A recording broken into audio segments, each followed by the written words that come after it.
Thank you very much, Presiding Officer. Just as the last time I spoke in a debate on active travel, I want to focus on walking. In the motions and the amendments before us, there are only 2 references to walking. There are 9 references to cycling. And yet, the accessibility of walking is substantially greater than the accessibility of cycling. And I want to suggest to colleagues here that the best way of improving active travel is to encourage people to walk. So let's we think about some numbers.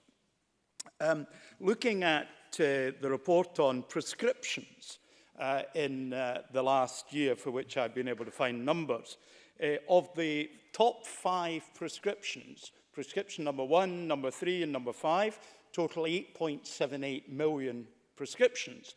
Those are all for respiratory conditions, particular conditions that are conditions that will be greatly benefited by people taking more exercise, quite gentle exercise, or if they're capable of it, more serious exercise. Now, how much does those prescriptions cost? Well, I don't actually quite know, but the average cost of a prescription is £10. So we're looking, but these are the top end, so they're actually more expensive than that. So we're looking at a figure that is in excess, just for those 3 prescriptions, of the active travel budget. Now, what is the cost of a pair of trainers? A decent pair of trainers, not a classy pair of trainers, you can get for about 30 quid. 30 quid, a pair of thick socks and a pair of thin socks, and you're ready to go. So let's get our doctors in a position where they prescribe walking and the equipment with which it can be done to improve the health of the nation and promote active travel. Now, I have a few words to say to colleagues in the Scottish Parliamentary corporate body, because it's not just the government can do things. Paragraph 11.18 in the allowances scheme for Parliament, you're required, if you take a taxi costing more than £20, to provide a letter of justification. Well, let me suggest that we add to that you're required to provide a letter of justification if the taxi journey did not exceed 1 mile, because it's the short taxi journeys that we should be replacing.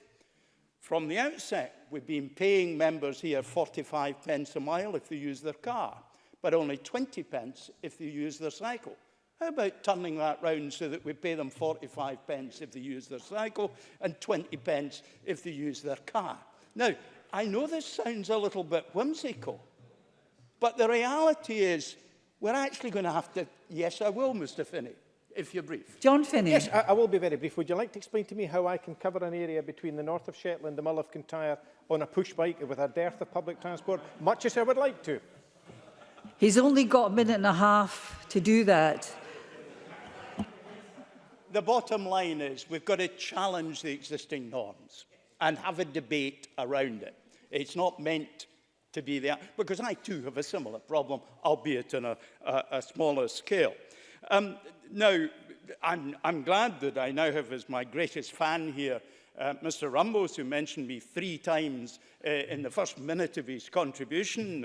In 2009, I said it would be challenging to reach a 20% target for cycling. Well, I got that one right, I think it's fair to say, colleagues.